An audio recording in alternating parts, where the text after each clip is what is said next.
E o deputado federal Gustavo Gayer trouxe uma informação muito relevante sobre a CPI da USAID, que foi fechada nos Estados Unidos por desvio de dinheiro público, e que agora, com os documentos sendo divulgados, está cada vez mais clara a influência e manipulação dessa agência nas eleições brasileiras. O deputado disse, abre aspas, como a gente está vendo agora ao longo dos dias, então a ideia dessa CPI cresceu muito rápido. No começo não foi fácil coletar assinaturas, até porque boa parte do Congresso não conseguia nem entender o que a gente estava explicando, o porquê, qual era o objetivo dessa CPI, mas graças à internet e à divulgação desses escândalos sobre a interferência da USAID em vários países do mundo, inclusive na questão do jornalismo, na promulgação de leis para criar e fabricar leis em vários países. Muitas pessoas aqui no parlamento estão começando a acordar para a importância dessa CPI. Então elas saíram de talvez uma das CPIs que estavam no fundo dos critérios de prioridade para ser agora a número 1. Conversas que eu tive, por exemplo, com Bolsonaro, a percepção dele do círculo em torno dele, até mesmo o líder da oposição, é uma percepção de que talvez seja a CPI mais importante, porque não é uma CPI só para desgastar o governo Lula, não é uma CPI só de liberdade de expressão, é uma CPI que vai ao cerne do que chamamos de sistema, fecha aspas, começou o deputado. Confira o vídeo.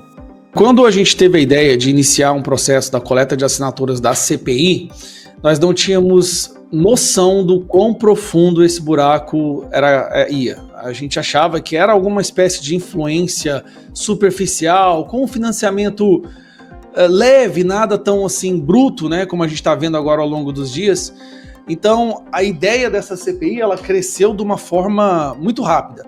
No início, não foi fácil coletar assinaturas, até mesmo porque boa parte do Congresso não conseguia nem entender o que é que nós estávamos explicando, o porquê, qual era o objeto dessa CPI.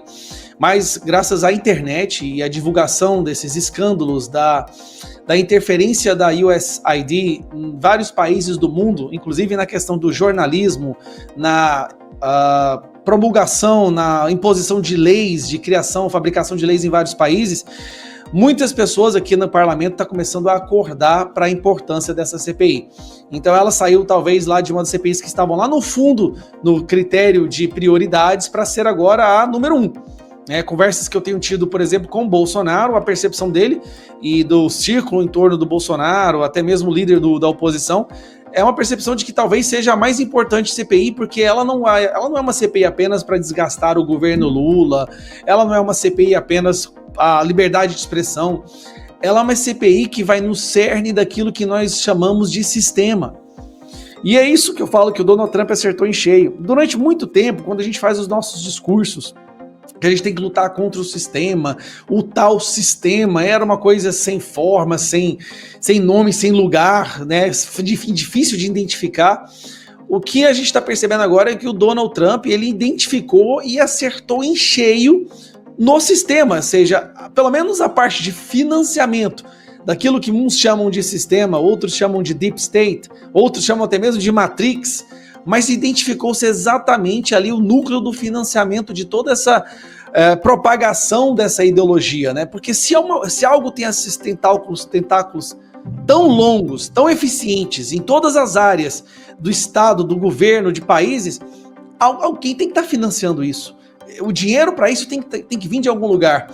E através das notícias que a gente teve recentemente, graças ao Doge do Elon Musk, que fez um pente fino em todos os gastos do governo, foi identificado, vem justamente, não só, mas um dos principais, é o USAID, né? Inclusive um comentário que você fez no início do programa, que, assim, durante toda a história dessa agência se falava USAID, mas eu reparei que a nova administração está usando USAID justamente para desvencilhar do nome original, que era para ser aid de ajuda, né?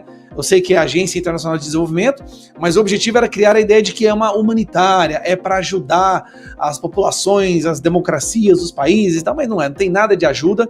Na verdade, ela contribuiu muito para que países permanecessem na miséria, ela contribuiu inclusive para o tráfico de drogas, contribuiu para o cultivo de ópio no Afeganistão, e tudo isso está vindo à tona através de documentos. Agora, a CPI, já estamos com... Até a última vez que eu olhei, eram 98 assinaturas. Lembrando, nós só fizemos a coleta de assinaturas mesmo nessa terça e quarta-feira. As sessões voltam nessa terça-feira agora, a gente vai partir para cima de novo, buscando novas informações, novas assinaturas.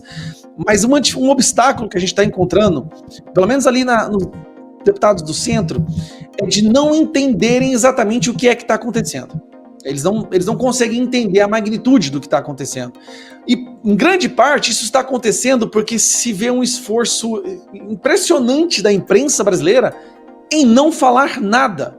É como se o maior escândalo que já se teve notícia da política americana, ela não fosse repercutida aqui no Brasil de forma alguma. Quando é mencionada, em raros casos, é mencionada sempre de uma forma negativa, como se o malvado Donald Trump e o malvado bilionário do Elon Musk está querendo cortar a ajuda internacional porque eles querem matar as pessoas com AIDS na África, ou os ursos polares. Eles nunca falam dos absurdos, né, de tudo que veio à tona, como a Ana acabou de mencionar, os absurdos de teatro Sésame não sei aonde, em mudança de sexo, cirurgia de mudança de sexo na Colômbia, história em quadrinhos no Mianmar. Então, não se fala nada sobre isso.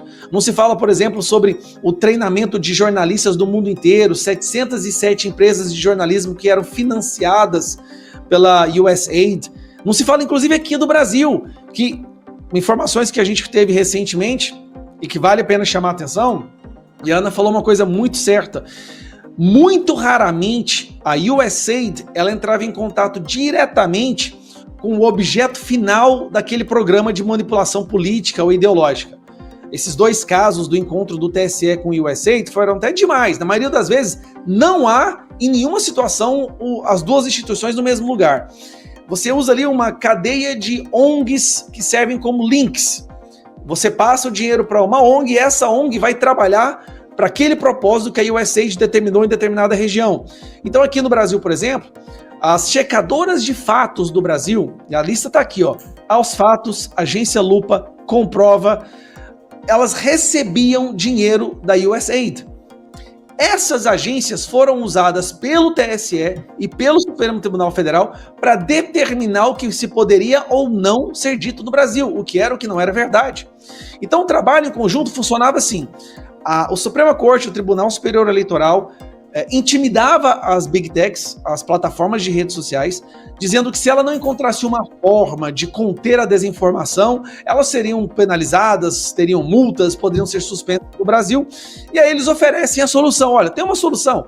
Cria aí uma parceria com a Fatos, a Agência Lupa e Comprova, deixe que essas agências determinem o que é o que não é verdade. Lembrando, essas agências recebendo dinheiro da USAID. Foi assim que a USAID conseguiu o dinheiro americano dos pagadores de impostos americanos, começou a determinar o que se poderia e o que não poderia ser dito no Brasil.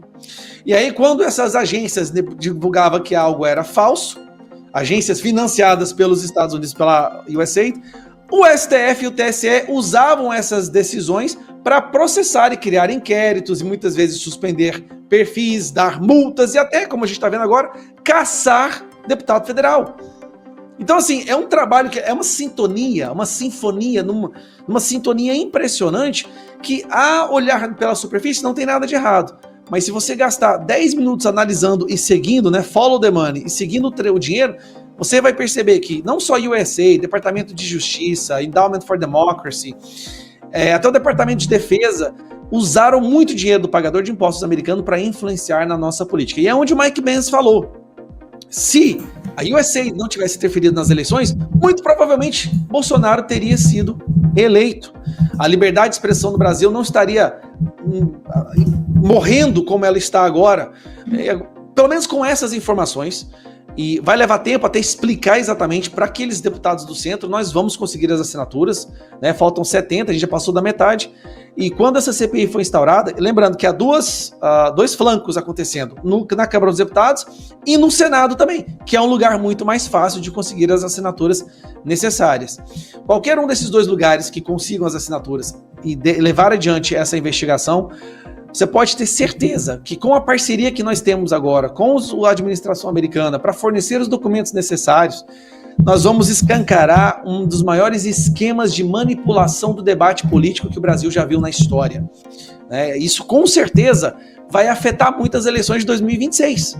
Eu acho muito difícil que, com um escândalo desse vindo à tona, essas investigações acontecendo, em 2026, eles sequer se atrevam a usar dos mesmos subterfúgios, das mesmas ferramentas para manipular o debate político, para censurar, para perseguir, como foi feito em 2022, no qual o resultado levou à vitória, né, do Lula. Então, assim, nós estamos otimistas. Vamos buscar agora mais informações e, obviamente, é muita coisa. Todos os dias, a todo momento, é muita informação que vem à tona. Já se percebeu uma influência, né, um impacto disso aqui no Brasil. O Mike Benz acabou de publicar, enquanto eu estava escutando a Ana, eu vi uma publicação dele dizendo, olha, USA fechou as portas na sexta-feira, Brasil termina a censura contra o Rumble no domingo.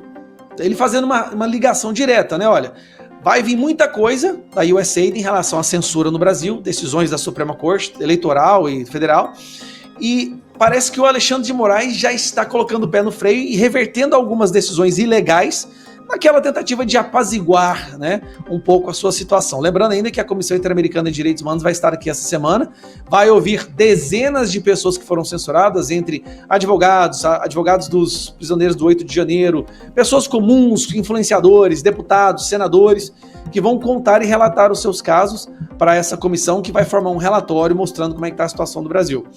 Então, sim, nós estamos vendo pequenas vitórias, possíveis vitórias, ao alcançar das mãos dos nossos dedos nessas semanas e nesses próximos meses. O que a gente deve continuar fazendo é trabalhar intensamente pelas assinaturas, para poder levar ao pessoal, né, ao Pedro Vaca, ao pessoal da Comissão Interamericana, a verdade do que está acontecendo aqui, que esse relatório possa chegar a autoridades internacionais e tribunais internacionais e que seja escancarado. O primeiro passo que eu acho que a gente tem que ter, o foco nosso agora, é escancarar de forma inequívoca o que está acontecendo no Brasil.